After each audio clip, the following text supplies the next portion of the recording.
পারবে না। আল্লাহ নবী 40 বছর পরে নবুয়ত পাওয়ার পরে নবী যখন কালমার দাওয়াত দেওয়া শুরু করলেন, আবু জেলের কলিজা জ্বলে গেল। আব্দুল্লাহর বেটা মুহাম্মদ, ও তো এতিম, ও আবার নবী হবে? সব সময় টার্গেট আমার নবীকে অপমান করবে। আল্লাহ রাসূল রাস্তা দিয়ে আসছেন, আবু জেল আসছে যে ভাতিজা মুহাম্মদ অহংকার করে। আল্লাহ নবীর চাচা সম্মান রক্ষা করে বলে, কি হয়েছে চাচা? যে শুনছি তুমি নাকি নবী হয়েছ। আচ্ছা, আমি যদি নবী হই আপনার কোন আপিত্য আছে? বলছে না, আপিত্য নাই, নবী হলে অনেক পাওয়ার দেখাতে হয়। তুমি পারবে তো, দেখাতে পারবে? চাচা দেখতে চাও না শুনতে চাও? খুব চালাক তো আবু জেহেল, তাহলে দেখালে ভালো হয়। কি দেখবে? যেটা বলবে সেটা। বলছে হ্যাঁ, বলো কোনটা দেখতে চাও? আবু জেহেল মুঠো মেরে ধরে বলছে, আমার হাতের ভিতরে কি আছে বলো দিন দেখি। চাচা আমি বলবো না, তোমার হাতের মধ্যে যেটা আছে সেটা বলবে। বলে এর মধ্যে যেটা আছে এটা বললে ভালো হয়। বলে কানের ধারে নিয়ে শোনো তো দেখি।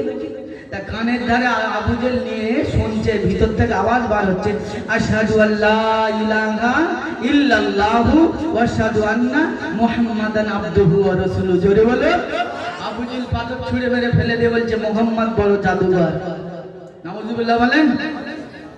এই আবু জেহেল কবির ভাষা বলছে, মোর নবীজির যে মুজিজা দেখিয়ে গেলেন এই ধরা, হবে না কারোর দ্বারাই।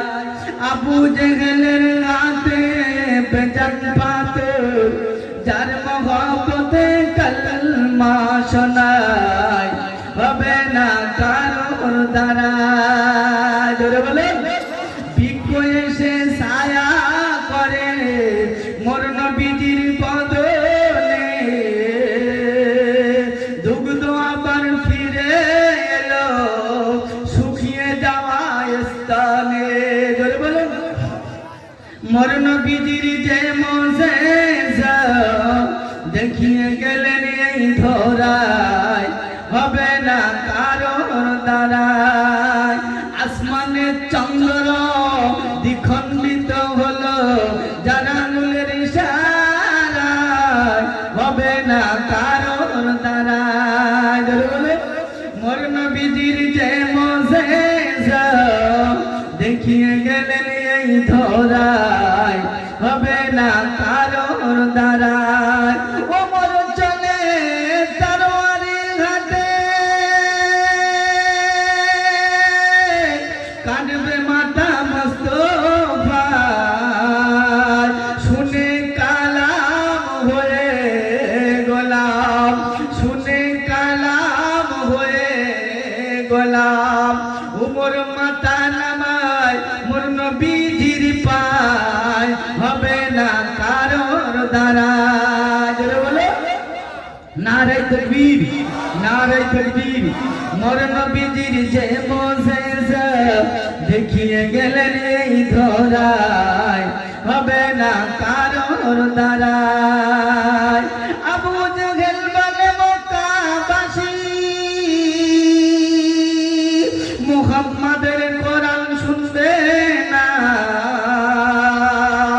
কত বড় কথা মনে বলেন দিন। মক্কাবাসী, খবরদার মুহাম্মাদের কোরআন শুনবে না।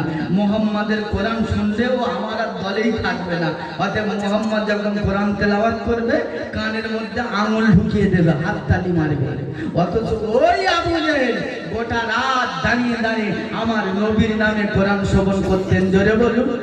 আমার নবীর মুখে কোরআন শ্রবণ করার জন্য গোটা রাত দাঁড়িয়ে অপেক্ষা করতেন। আরে ও তো আবু জেহেল নবীর দুশমন ছিল, কোরআনের দুশমন ছিল, ইসলামের দুশমন ছিল, তথাপি গোটা রাত কোরআন শ্রবণ করত। আজকের ও আবু জেহেল চলে গেল, সমাজে আবু জেহেল ভরে গেল। অতএব আবু জেহেল মার্কা হবে যারা এই কোরআনের মাহফিলে আসবে না তারা, আবু বকর মার্কা হবে যারা এই জলসা এসে 2 মিনিটের ভিতরে জমে জমে বসে যাবে তারা, তার ভিতরে আমরা কারা? অতএব আবু জেহেল মার্কা হবে যারা বাজারে ঘুরবে তারা, রাস্তায় ঘুরবে যারা, জলসার মধ্যে আসবে না তারা। আবু বকর মার্কা হবে যারা 5 মিনিটের ভিতরে জলসার ভিতরে জমে জমে বসে যাবে তারা, তার ভিতরে আমরা কারা এখনই বোঝা যাবে। আবু জেহেল বলে মক্কাবাসী,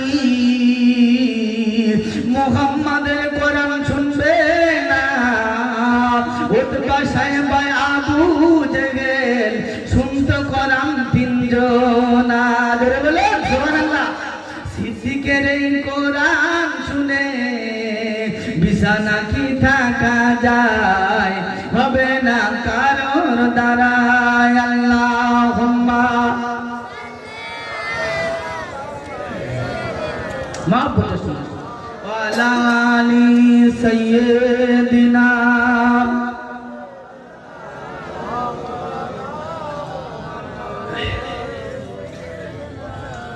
আলহামদুলিল্লাহ আলহামদুলিল্লাহ নাহমাদুহু ওয়া নাস্তাঈনুহু ওয়া নাস্তাগফিরুহু ওয়া নু'মিনু বিহি ওয়া নাতাওয়াক্কালু আলাইহি ওয়া নাউযু বিল্লাহি মিন শুরুরি আনফুসিনা ওয়া মিন সাইয়্যাতি আমালিনা মা ইয়াহদিহিল্লাহু ফালা মুদিল্লা লাহু ওয়া মান ইউদ্লিলহু ফালা হাদিয়া লাহু।